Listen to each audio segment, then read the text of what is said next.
Hello everyone, नमस्ते। आज म बनाउँदैछु एकदमै सजिलो तरिकाले आलु तामाको तरकारी। मलाई यो आलु तामाको बास्ना एकदमै मनपर्छ।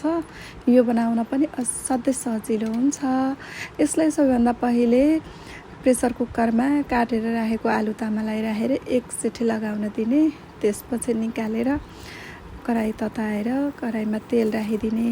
तेल तातिसकेपछि मेथी, जिरा, करिपत्ता राखिदिने अनि प्याज राखिदिने। प्याज हल्का ब्राउन भइसकेपछि अदुवा, लसुन खुर्सानी, पिसेको जिरा धनियाँको मसला राखिदिने।